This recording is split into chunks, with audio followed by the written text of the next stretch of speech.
So ವಿದ್ಯಾರ್ಥಿಗಳಿಗೆ ಸಾಕಷ್ಟು ಸಂದರ್ಭದಲ್ಲಿ ದೀಪ ಇಟ್ಕೊಂಡೇ ಓದೋದಕ್ಕಾಗಲ್ಲ, ಕರೆಂಟ್ ಬೇಕು.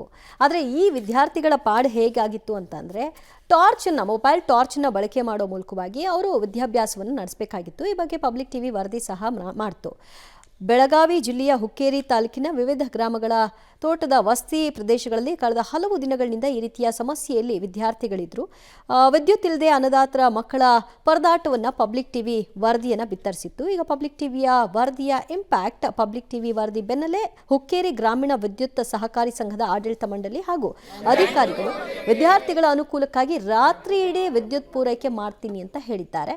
ವಿದ್ಯಾರ್ಥಿಗಳು ಹಾಗೂ ಪೋಷಕರಲ್ಲಿ ಈಗ ಸಂತಸ ಮನೆ ಮಾಡಿದೆ. ಪಬ್ಲಿಕ್ ಟಿವಿಗೆ ಧನ್ಯವಾದವನ್ನು ಹೇಳಿದ್ದಾರೆ.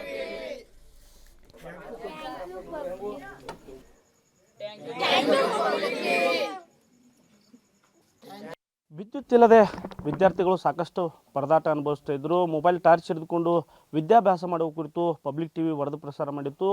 ಈ ಕುರಿತು ವಿಸ್ತೃತ ವರದಿ ಪ್ರಸಾರವಾದ ಬೆನ್ನಲ್ಲೇ ಹುಕ್ಕೇರಿ ಗ್ರಾಮೀಣ ವಿದ್ಯುತ್ ಸಹಕಾರಿ ಸಂಘದ ಅಧಿಕಾರಿಗಳು ಹಾಗೂ ಆಡಳಿತ ಮಂಡಳಿ ಎಚ್ಚೆತ್ತುಕೊಂಡಿರುವಂಥದ್ದು. ಬೆಳಗಾವಿ ಜಿಲ್ಲೆ ಹುಕ್ಕೇರಿ ತಾಲೂಕಿನ ವಿವಿಧ ತೋಟದ ವಸತಿ ಪ್ರದೇಶಗಳಲ್ಲಿ ಏನು ಸಾಯಂಕಾಲ 7ರಿಂದ ಬೆಳಗಿನವರೆಗೂ ವಿದ್ಯುತ್ ಇಲ್ಲದೆ ವಿದ್ಯಾರ್ಥಿಗಳು ಪರದಾಟ ಅನುಭವಿಸ್ತಿದ್ರು.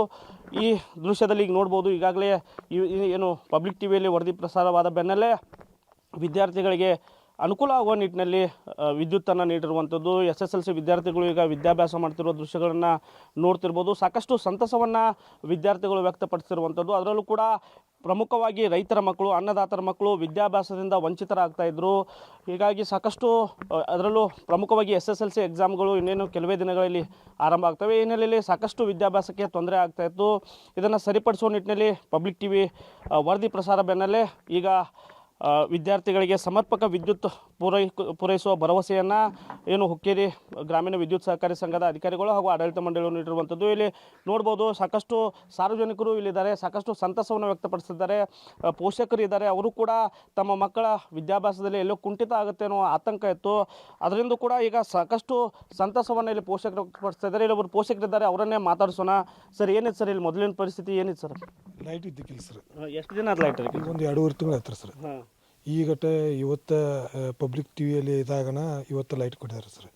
ಇನ್ನು ತಕ್ಕ ಹುಡುಗರೆಲ್ಲ ಮೊಬೈಲ್ ಟಾರ್ಚ್ ಹಚ್ಚಿ ಮಾಡ್ತಾರೆ. ಅದ್ರ ಸಲುವಾಗಿ ಈಗಟ್ಟೆ ನೀವು ಬರೋಣ ಎಲ್ಲ ಸುದ್ದಾಗಿತ್ರಿ ಸರ್. ಪಬ್ಲಿಕ್ ನಾವು ಥ್ಯಾಂಕ್ಸ್. ಇಲ್ಲಿ ಇನ್ನೊಬ್ರು ಇದ್ದಾರೆ, ಅವರನ್ನೇ ಮಾತಾಡ್ಸೋಣ. ಏನಿತ್ತ ಪರಿಸ್ಥಿತಿ? ಇದು 2.5 ತಿಂಗಳಾತ್ರಿ ಒಟ್ಟ ಲೈಟ್ ಇರಕಿಲ್ರಿ. ಈಗ ಇವತ್ತು ಲೈಟ್ ಬಂದವ್ರಿ. ಈ ಹುಡುಗರ ಅಭ್ಯಾಸ ಸಲುವಾಗಿ ಭಾಳ ತ್ರಾಸ ಆಗೈತ್ರಿ. ಈ ಪಬ್ಲಿಕ್ ಟಿವಿಯಾಗ ನ್ಯೂಸ್ ಆಗಿತ್ರಿ ಸರ್, ಹಿಂಗ ಇಲ್ಲ ತೆಗ್ಸಿಂದ್ರೆ ಈಗ ಇವತ್ತು ಲೈಟ್ ಕೊಟ್ಟಾರ. ಈ ಟೈಪ್ ಲೈಟ್ ಕೊಟ್ರೆ ನಮ್ಗೆ ಚಲೋ ಅಂತವ್ರಿ. ನಾವು ಪಬ್ಲಿಕ್ ಟಿವಿಗೆ ಥ್ಯಾಂಕ್ಸ್ ಹೇಳ್ತವ್ರಿ. ಹಿಂಗೆ ಆತಂದ್ರಿ.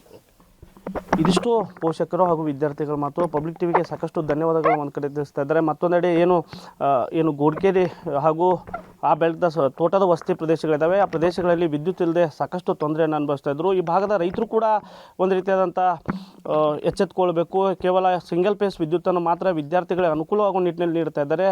ಅದನ್ನು ಸಿರೀಸ್ ಮಾಡಿಕೊಂಡು ಪಂಪ್ಸೆಟ್ಗಳನ್ನು ಆನ್ ಮಾಡಬಾರ್ದು ಅನ್ನೋ ಮನವಿಯನ್ನು ಕೂಡ ಆಡಳಿತ ಮಂಡಳಿಯವರು ಮಾಡಿರುವಂಥದ್ದು. ಹೀಗಾಗಿ ವಿದ್ಯಾರ್ಥಿಗಳಿಗೆ ಅನುಕೂಲವಾಗುವ ನಿಟ್ಟಿನಲ್ಲಿ ಪಬ್ಲಿಕ್ ಟಿವಿ ವರದಿ ಪ್ರಸಾರ ಮಾಡಿತ್ತು. ಅದಕ್ಕೆ ಈಗ ಪಬ್ಲಿಕ್ ಟಿವಿಗೆ ಸಾಕಷ್ಟು ಧನ್ಯವಾದಗಳನ್ನು ವಿದ್ಯಾರ್ಥಿಗಳು ಹಾಗೂ ಪೋಷಕರು ಹೇಳ್ತಿರುವಂಥದ್ದು. ಕ್ಯಾಮ್ರಾಮನ್ ಸಚಿನ್ ಜೊತೆ ಚೇತನ್, ಪಬ್ಲಿಕ್ ಟಿವಿ, ಚಿಕ್ಕೋಡಿ.